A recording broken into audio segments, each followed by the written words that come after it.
What's up guys, UFC 259 just wrapped up and an amazing card. Main card was pretty good, but the prelims and early prelims absolutely stole the show. We had great knockouts, we had a great submission, an insane comeback victory, an alleged woman beater got beat up in a fight, for real emphasis on allegedly, nobody really knows. We had a Monster Energy manager or something that got called up by Cruz, just craziness on the prelims. In the main card, we had the weird bantamweight title fight, how it ended. The co-main event was kind of weird to watch, but overall, more tactical performances in the main card, specifically that main event where we're going to start with. Jan Blachowicz defeats Israel Adesanya by decision, won 4 rounds out of the 5, one of them by 10-8. 2 of the judges gave him the 5th round as a 10-8. And 2 of the judges gave Adesanya the 3rd round. I do think Adesanya won the 3rd round. He definitely did not win the 2nd. But I ultimately scored it 48-47 for Jan Blachowicz. I didn't give any 10-8 rounds. The 4th and 5th could have been pretty close, especially the 5th round. I think I gave Adesanya the 1st and 3rd round, while I gave Jan Blachowicz the 2nd, 4th, and 5th. I made a breakdown about it. Blachowicz is so impressive tonight. He's hitting a different level. He's 38 years old and he's only getting better. He looks so much better in this fight than even when he fought Dominic Reyes. His feints were on point this time. Amazing body locks after outside slips. Multifaceted jabs, using a setup for a jab to the body, using a setup for body kicks, left hooks over the top, getting Adesanya to react in different kind of ways, so he gets him to expose himself. I don't think anybody expected Blachowicz to actually out-technique Adesanya. I don't think anybody expected that, especially with the kind of fight they competed in. It was a long-distance, tactical, and slow-paced fight. That is what Adesanya excels at. That's what he's amazing at. And Blachowicz not only beat him in that game, he beat him at the feints, which I do want to talk about regarding the commentary. He landed the harder power shots. He had way better defense than Adesanya. Adesanya's hands were always down and he got caught over the top plenty of times for that. While Blachowicz, even when he was biting on the feints, he still showed responsible defense to the point where Adesanya couldn't even capitalize. Jan Blachowicz would react heavy to feints, but Adesanya still couldn't find the opening. That's how solid Jan's defense was. And ultimately, the strength and size difference played a huge factor once Blachowicz got his hands on Adesanya, once he got a hold of him, especially that first takedown where he muscled him to the ground, and then those smooth double leg transitions off the left hook, getting Adesanya to lean away from him, exposing his hips, goes right under for the double leg, gets it to the ground, and just controls it. 5th round gets on mount. Imagine there was more time in that round. That would have been devastating, man.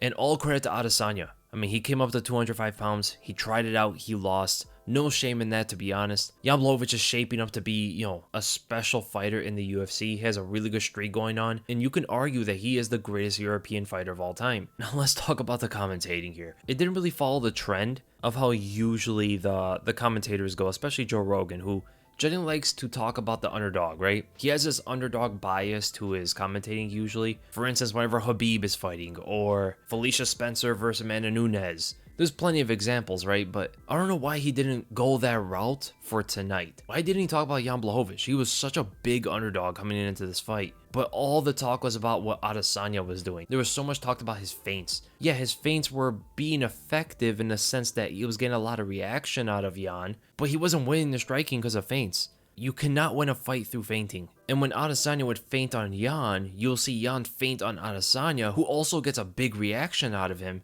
and the commentators say nothing about it. He will land big left hooks over the top, and I don't know if they're told behind the scenes to talk about Adesanya more because he is the star coming in tonight and he's the main attraction, all that stuff. I don't know if that's what's going on because Blachowicz was the underdog. There was no underdog bias on this fight. The only time they had to focus on what Jan was doing was when he got Adesanya to the ground because it was just so obvious. There was nothing you could really say about Adesanya because he did nothing on the bottom. And it was crazy to hear Rogan say that the 2nd round was going to Adesanya when DC was like, it looks like he's getting outstruck. And then Rogan goes and says, no, he is getting outstruck. When Blachowicz was winning that round, he was outstriking Adesanya. He was laying the harder shots. He was beating him at the feints. He had way better defense as well. Ability to counter at will. Feints don't win you fights. That's all I gotta really say. You gotta capitalize on feints. Feints alone are not gonna give you points from the judges or anything like that. You gotta do something with it. I just want to say I love Joe Rogan and all that, but man, his commentating's been really off as of late. And there was clear bias when he was commentating the Islam versus Dober fight.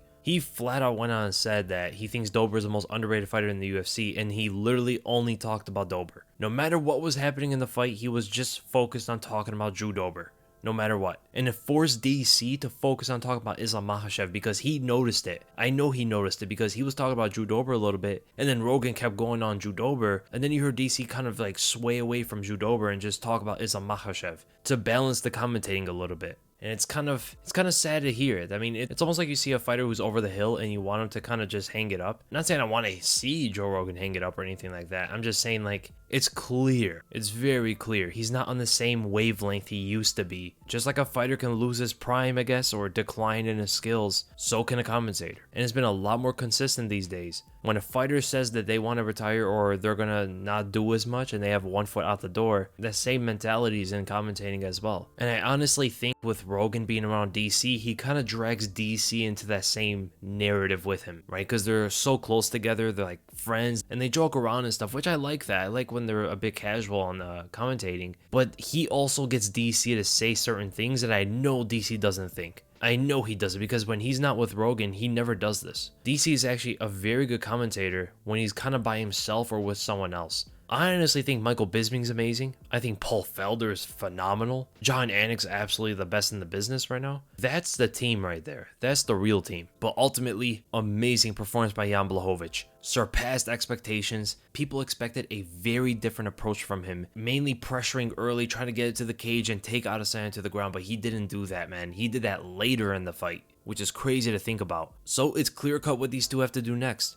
Blachowicz versus Glover Teixeira. If Robert Whittaker beats Paulo Costa, you have to do Adesanya and Whittaker again. If Whittaker loses to Costa, then you have to do Adesanya versus the winner of Till versus Vettori. And then let's talk about Amanda Nunes absolutely destroying Megan Anderson. This was probably Nunes' easiest fight since she fought Ronda Rousey. It looked like Anderson was a bit scared in there. It looked like she was feeling the moment or intimidated by Amanda Nunes, that she's actually in the cage with her, because she was wide-eyed and she went for a desperate double leg takedown, which she never does. But she shot in on Amanda Nunes of all people. I don't know what to really say besides that. Like, that was where I thought Nunes would try to get the fight, try to get it to the ground, dominate through her Brazilian Jiu-Jitsu and ground and pound and all that stuff. But eating that one big right overhand from Nunes, Anderson did not want to be standing with her anymore. And it was just a clear-cut victory. Great performance by Nunes. I'm not even kidding when I say this. I think Amanda Nunes can fight all the way up to her late 40s and still never lose. She could just rack up fights and make so much money in the sport. She'd rack in over $10 million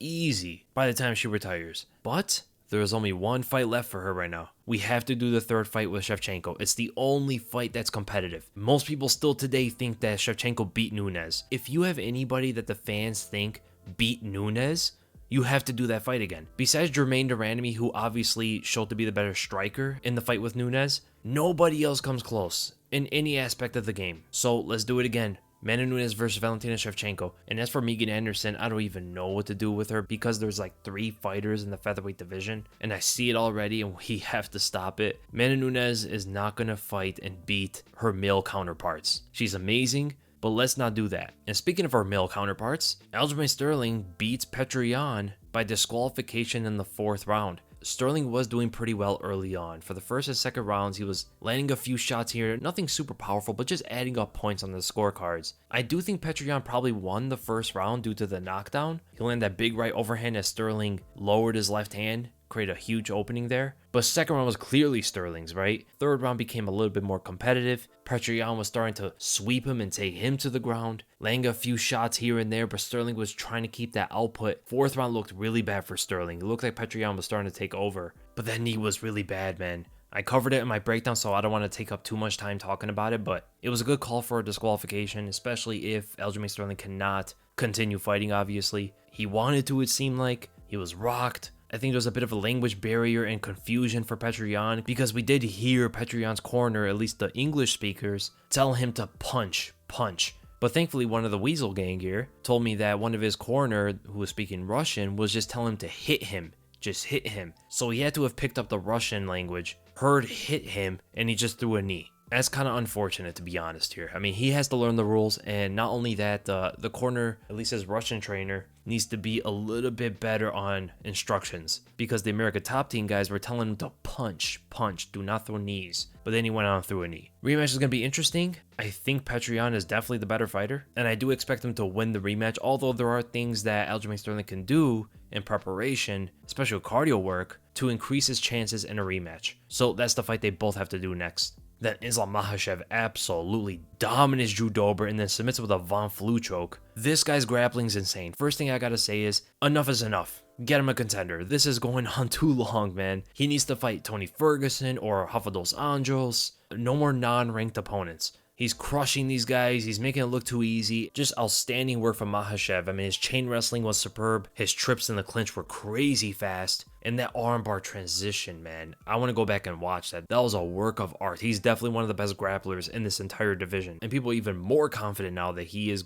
eventually going to be a champion. It's a bit too early to say so because he hasn't fought a ranked opponent yet. Like, he looks so great against these non-ranked opponents. It's just a different thing if he fights like a Michael Chandler or he fights a Dustin Poirier. These guys are a different level. They're in a different tier than the guys Islam is fighting right now. That is why we gotta see him fight the top guys now. And Drew Dober came out there to win. I mean, when he was down 2 rounds, he came out there trying to take Islam's head off. He just could not stop the wrestling. That's all it was. Islam Makhachev is carrying the Khabib legacy very well. So I like to see Islam Makhachev maybe fight Rafa dos Anjos because they were scheduled to fight each other. But if they want to do the Tony Ferguson fight, that's great as well. I think he beats both of them. And then we go to the sleeper of the main card, and definitely the most disappointing fight of the entire night. Alexander Rakic defeats Thiago Santos by a split decision. Man, was this fight uneventful. Now, of course, they were both a bit wary of each other's power. They didn't want to rush anything too much, but that's not like Thiago Santos. That's the main thing here. Rakic will do that at times. Rakic will not engage you. He'll kind of sit out a bit and just throw kicks at you.